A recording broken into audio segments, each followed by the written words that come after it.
dun sa interview ko kahapon kay Ombudsman Boyeng Remulla, nasabi po niya, sir, na itong mga sumusuportang retired general sa mga 18 Marines ay meron daw meron daw po kayong economic motives. Haha. Alam mo, yung mga nagsasabi niyan, yung mga sanay na tumanggap ng economic motives, yung mga tumatanggap ng mali-maleta. So, kaya yung mentalidad nila na pag may nagsasabi ng ganon, laging nga sa isip nila, meron tong incentive. Ganyan ang mentalidad ng sanay sa mga incentives na sinasabi nila. Pero itong pinaglalaban ng mga nagsasabi, talagang kung ano na nasa puso namin. Ako, hindi ko talaga maatim na mawala sa mundong ito na pababayaan lang natin na ninoloko tayo ng corrupt na government. Sindikato ito. Hindi ko talaga maatim yan. Ang tagal ko sa serbisyo, 34 years in the military and 8.5 years sa public service, no?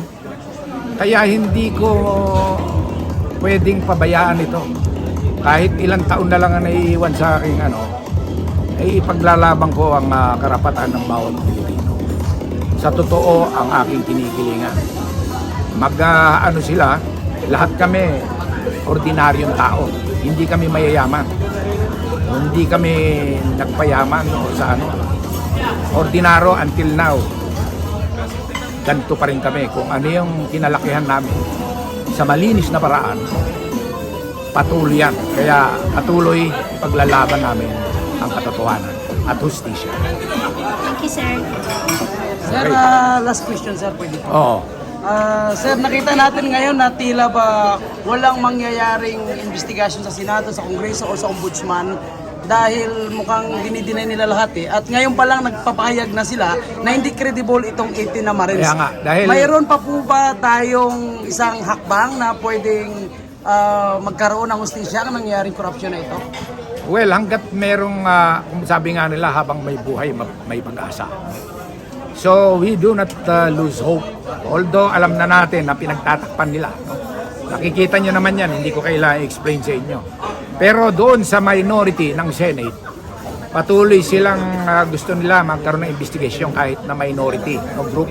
Although ma-overwhelm yan ng majority, no? Ang isang paraan para dalawa pwede ko masabi. Ito nga, yung kasong ginagawa nila, kinakasuhan nila yung 18 at yung mga iba pa. Pag kinasuhan kasi nila yan, lalabas ang ebidensya. Kung libel man yan, ilalabas yan. Papakita nila yung mga video clips, papakita nila yung mga pictures, yung testimony nila. So lalantad yan, lalabas ang katotohanan, kaya kabahan na sila, no? Pangalawa, meron pa rin ang taong bayan, yung People's Tribunal, no? So yan ay pwedeng gawin ng Truth People's Initiative. So hopefully maisalang yan, no? Para makita ng taong bayan na talagang linoloko tayo dito ng mga corrupt na mambabatas mula sa pamahalaan natin, sa kataas-taasan, sa Senado, sa Kongreso at sa ehekutibo, no? Mga iba-ibang ahensya. So marami po yung institusyon na banggit naman kanina, bine-weaponize na ng gobyernong ito. Kaya nga ang description sa gobyerno ito ay sindikato. Ngayong araw kasi, lumalabas po sa page ng social media yung pagkakaroon ng subpoena sa 18 Marines galing sa MBI. Tinatanong po ng mga taong bayan, mga mamayan, mga viewers po namin, kung ano po yung action na gagawin po ngayon ng United People's Initiative, kampilan ng mamamayan, para masuportahan po itong 18 na Marines kasi naniniwala po sila na sila na lamang po yung tanging witness na magagamit laban po dito sa korupsyon, mali-malitang pera. Alam mo, no, yung United People's Initiative, may limitasyon yan. Kanya nga, kami patuloy na nagsasalita dahil alam namin na ang boses ng taong bayan ay napakahalaga. And through you, mga ating mga vloggers, and sana nga yung mainstream media na tahimik. Kaya nga pinag-isipan namin na baka gawaran namin sila ng lapida ng katahimikan, no? Malapit na yon, no? Pero binibigyan namin sila ng pag-asa na magsiwalat ng katotohanan. Dahil kung hindi, baka yung kung may Kalabasa Award, may ibibigay kaming lapida ng katahimikan. Abangan nyo yan, no? Pero dinideliberate pa namin yan. So, ang UPI, talagang we advocate for the truth, no? In the fight against corruption. Kaya kailangan namin, kasi kung kami lang, yung 18 lang, wala pa rin yan. Kailangan lahat tayo sama-sama, no?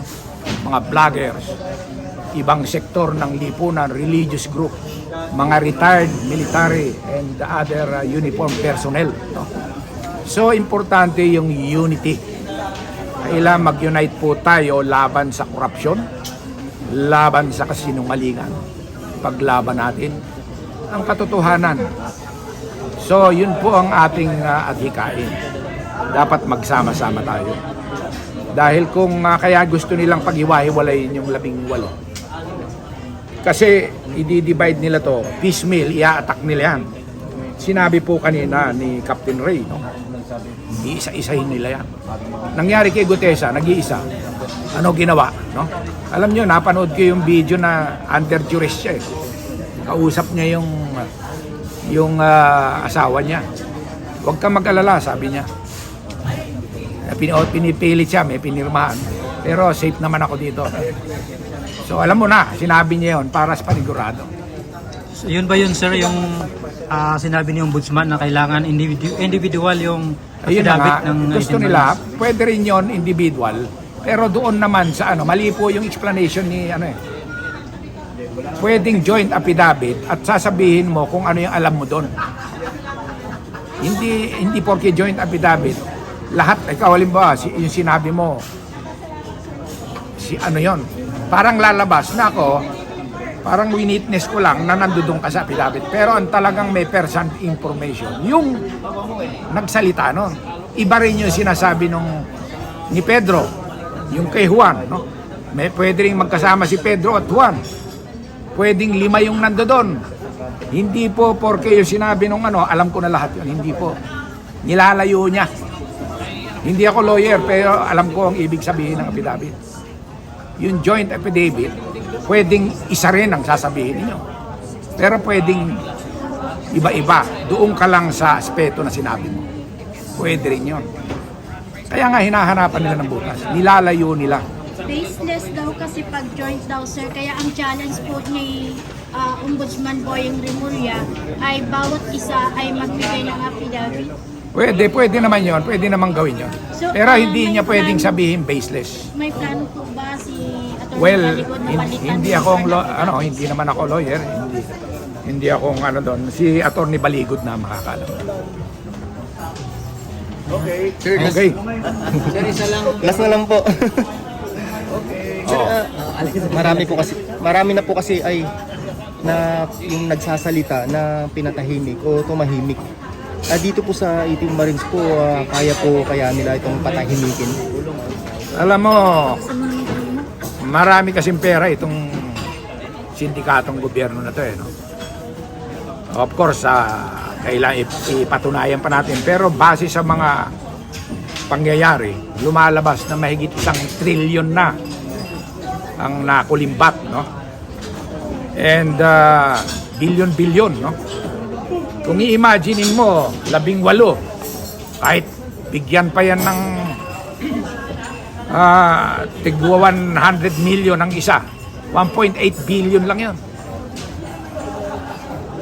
Payat, ang 1 trilyon ay 1,000 billion. So payat yun. Di ba? Kung magbabayad, no? Pero mas believe kami sa integridad nitong mga Alam nyo kasi hindi lahat nabibili ng pera. Ang iba dyan, yung honor, ang mahalaga, yung honor ng tao. Talaga ipaglaban niya. Of course, napipressure, no? Pag hiwa-hiwalay kasi kaya gustong-gusto nila isa, si single out nila, mas madaling i-pressure. Pero pag buo, parang walis ting-ting. Di ba? Pag walis ting-ting, nakakawalis ng marami. Subukan mong isa-isang ting-ting lang. Hindi ka makakawalis, di ba? Ganon yan. So gusto nilang paghiwahin, kaya pinipilit nila i-individual. Kasi yun ang style o tactics nila para mabuwag itong 18.